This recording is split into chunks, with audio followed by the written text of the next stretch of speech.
I now call upon His Excellency Sheikh Mujibur Rahman, Prime Minister of Bangladesh, to take the floor.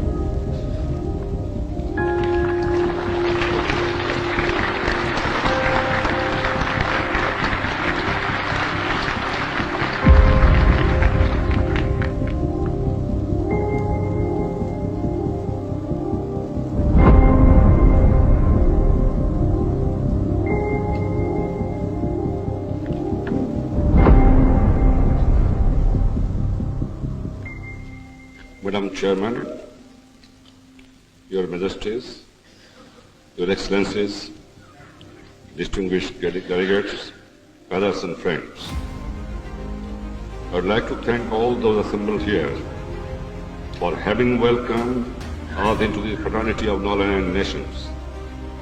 For Bangladesh, it is a source of gratification to be able to take its place by the side of forces of peace and progress.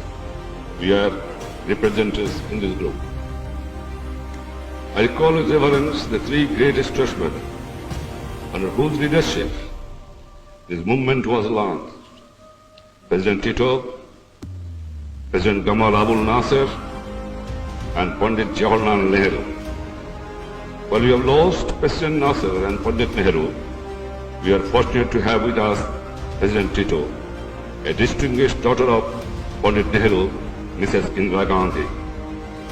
I pay homage to the valiant martyrs of Algeria, of Vietnam, indeed all martyrs in every part of the world, including those in Bangladesh, who laid down their lives in the struggle for national liberation and for the vindication of the rights of man. I place, in the name of the martyrs, Bangladesh will always stand behind all those who are struggling for national liberation in Africa, Asia, and Latin America.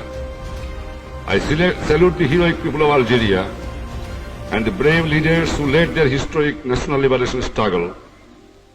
Their glorious victory has been a source of inspiration for all those who have fought for freedom throughout the world. I would like to congratulate our chairman, President Boumediene, a great fighter for freedom, and the government and the people of Algeria for having spared no effort to make this conference a success.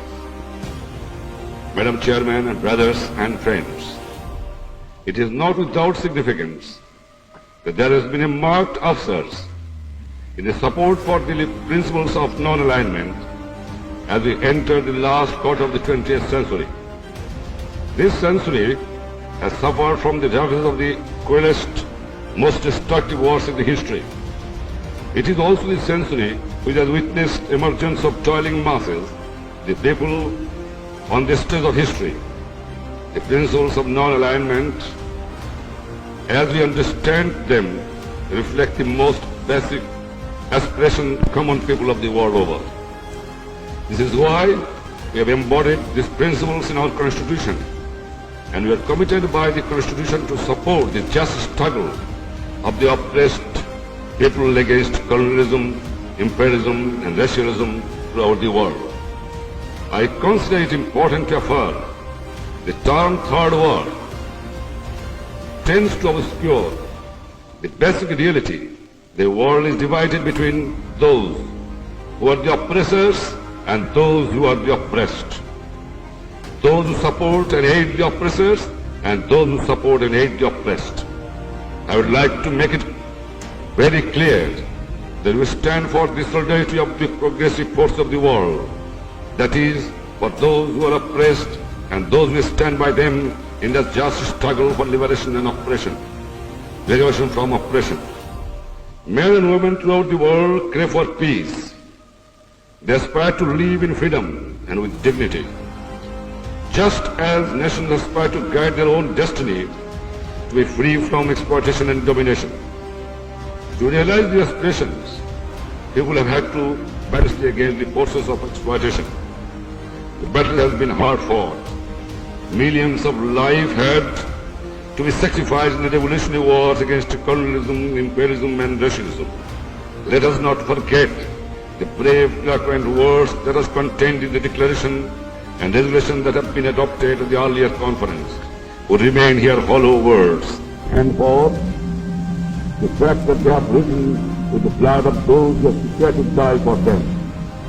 When we talk today of action programs, when we talk of implementation of principle of non-alignment, we should realize that it calls for a total commitment on our part and a readiness to sacrifice narrow interests in order to attain what we regard to be a greater good of humanity. The challenge we face us is that of building our environment of peace, with people who are still struggling for national liberation shall achieve their goals, in which every step can preserve independence, in which it can secure sovereignty over its resources, can provide to its people a basic condition for decent life. But such a peace yet to be yours. The Arab territory is to remain under the illegal occupation of Israel. The people of Palestine continue to be denied their fundamental rights. The struggle for national liberation is continuing in Angola, Mozambique, Namibia, Brazil and Latin America and other parts of the world. This course of apartheid is to suffer by our brethren in South Africa. The full realization of the expression of the people of Vietnam, Cambodia and Laos have yet to be attained. There is no doubt that the just solution of these problems is the necessary condition for the establishment of the peace in the world.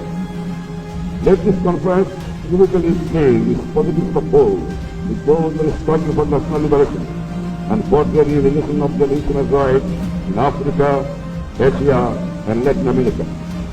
I submit to all humanity that what we need to do is to go beyond more mere reaffirmation of doctrine and principle.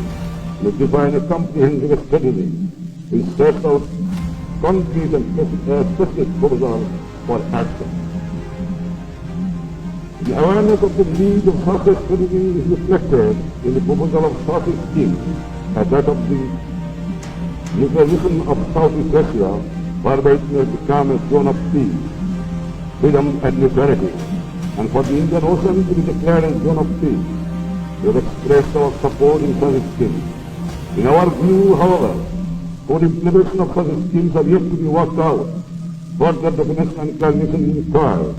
What is even more important is that necessary condition must first be created in order to translate these schemes into meaningful reality. We must acknowledge the fact, so far as these schemes are concerned, today there is a conspicuous gap between the ideal aspired and for an existing reality. It is therefore necessary to make concerted efforts to create the necessary conditions which will enable such schemes to be realized. There are some favorable developments in the international situation which we may well welcome. The move towards weapons in certain regions of the world, that is, peace accords, prisoner bombing in Cambodia are noteworthy. But now our subcontinent, we have been successful in finding a solution to the pressing humanitarian problem with which we are faced. We on our part need to make a substantial accommodation in order to make it possible for an agreement to be arrived at. Since we regarded this as a positive step towards the establishment of a durable peace in subcontinent. The strategy of peace must also provide for an end to the arms race for total and complete government. Mankind must be rescued from the falling of proliferation of weapons and destruction and the colonial waste of resources it involves. These valuable resources to be diverted to meet all urgent human problems. There is of course a vital economic dimension to the strategy of peace. The international economic situation shows rapid deterioration. These countries have been able to concerted and conscious action to improve their position, often at the expense of the poor countries. We poor countries, on the other hand, are facing green prospects. With worsening our terms of trade, the status of exports, food deficit, we are confronted by formidable problems of poverty, hunger, illiteracy, disease, unemployment. The challenge presented by this situation is one of which we must respond, for our ethnic survival is at stake. Our ultimate sources is our people. We have been our time how to settlement people can achieve goal against what appears to be impossible all. The intellectual sources of our country must be pulled together. New technology must be developed. Science must be harnessed for the service of suffering humanity and should not be allowed to be abused for developing the cultivation of war. The process of decolonization will be truly complete when the mental attitude, outlook, values, which are the negations of colonialism, are eliminated and replaced by such revolutionary values, an outlook which are needed to usher a social revolution in our society. I believe that the action program based on two fundamental principles, which are highlighted at Lusaka and Georgetown, namely self-reliance and effective economic cooperation among the non-aligned countries present, can meet this challenge provided our people can be organized and fully mobilized. The necessary social economic changes can be brought about and potentials of science can be harnessed to bring about a real social revolution in our society. What is needed is the political will to bring about a social revolution and a common determination to cooperate with each other by the non-aligned countries. We must share our resources, our knowledge, our experience. We must coordinate and concert our efforts. The immediate area where such cooperation is urgently needed is food. Both the expansion of production and distribution according to need can, I believe, be achieved through effective cooperation among the non-aligned countries. The task before us and an easy for the rest of the interest of the anti-forces of counter-revolution, both inside and outside, have to be fought against. But this battle has to be fought. Peace, freedom, emancipation from exploitation have to be owned. I would therefore ask that the conclusion of our deliberation, we should attempt not merely to reaffirm general terms, aims, means of things, but should formulate a comprehensive strategy, setting out the concrete and positive action which we can take together to overcome the common problem which face us. Madam Chairman, Your Majesty, Your Excellency, distinguished guests, brother and friends, I thank you all.